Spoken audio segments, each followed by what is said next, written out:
अगर आपको लगता है कि रिश्तों का मतलब सिर्फ खून का रिश्ता होता है, तो आज का एपिसोड आपकी सोच बदल देगा। क्योंकि परवरिश के 8वें एपिसोड में सिर्फ कहानी नहीं, एक जज्बा था। प्यार, भरोसा और एक तूफान जो हर घर के दरवाजे तक आ सकता है। और हाँ, अगर आपको लगता है कि माँ सिर्फ खाना बनाने के लिए होती है, तो इस एपिसोड के बाद शायद आपको माफी मांगनी पड़े। एपिसोड की शुरुआत होती है एक भावनात्मक दुविधा से, जहां आयना अपने पिता के फैसलों और अपनी पहचान के बीच में फंसी हुई नजर आती है। ये वो पल है जहां दर्शकों का भावनात्मक जुड़ाव बन जाता है, खासकर उनके लिए जो जीवन में उम्मीदों और ख्वाहिशों के बीच जूझ रहे हैं। जब अपनों से सवाल करना गुनाह बन जाए तो जवाब दर्द देते हैं। सरमद का किरदार काफी परतों वाला है। एक तरफ उसकी खामोशी, दूसरी तरफ उसका भावनात्मक विस्फोट। जब वह आईना से बात करता है तो सिर्फ शब्दों में नहीं, उसमें एक पुराना दर्द छुपा होता है। यह वह दृश्य था जहां सिर्फ अभिनय नहीं, असली जिंदगी का एहसास था। इस एपिसोड में सहायक पात्र, खासकर आईना की मां और फूफी, स्पॉटलाइट में आए। उनका प्रभाव और उनका अप्रत्यक्ष व्यवहार कहानी में एक मनोवैज्ञानिक गहराई ले आता है। कभी सोचा है कि अगर फूफी चुप हो जाएं तो जिंदगी बोरिंग हो जाए? लेकिन इस बार वो सिर्फ चुप नहीं, खतरनाक भी है। निर्देशक मैसम नकवी ने जो लाइटिंग और फ्रेमिंग का उपयोग किया है, वह सिर्फ दृश्य नहीं, पात्रों की भावनात्मक स्थितियों को दर्शाता है। सीन ट्रांजिशन, बैकग्राउंड म्यूजिक और लोकेशन, सब कुछ कहानी का हिस्सा बन जाता है। जब कैमरा भावनाओं को पकड़ ले तो डायलॉग्स की जरूरत नहीं पड़ती।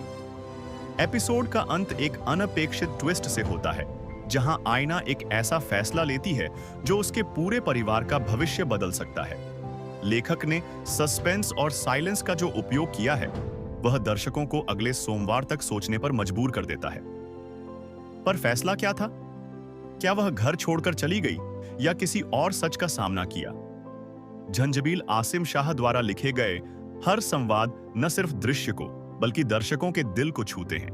उनका लेखन शैली काव्यात्मक भी है और जमीनी भी। हर लाइन में या तो एक दर्द छुपा है या एक सवाल। यह वह लेखन है जहां शब्द नहीं, जज्बात बोलते हैं। आईना, अरीबा अलवी और सरमद समर अब्बास ने अपने अभिनय से एपिसोड को एक अलग स्तर पर पहुंचा दिया।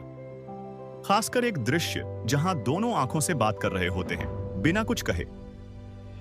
अभिनय सिर्फ रोना नहीं होता, कभी कभी खामोशी भी अवार्ड डिजर्व करती है। यूट्यूब, ट्विटर और इंस्टा पर फैंस ने इस एपिसोड को हफ्ते का बेस्ट एपिसोड कहा।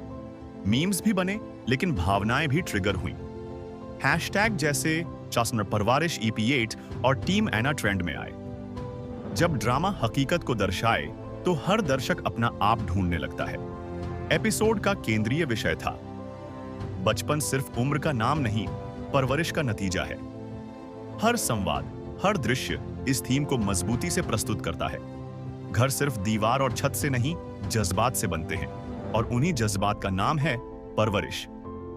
एपिसोड 9 के टीजर में एक बड़ा टकराव दिखाया गया है। आईना के सामने सिर्फ एक रास्ता बचा है, या तो सच बोलना या खुद से दूर हो जाना। लेकिन क्या सच बोलने का परिणाम उसके लिए एक नई शुरुआत बनेगा या एक और तूफान? परवरिश सिर्फ एक ड्रामा नहीं, एक एहसास है जो हर उस इंसान को छू जाता है जो अपने अतीत और भविष्य के बीच में उलझा हुआ है।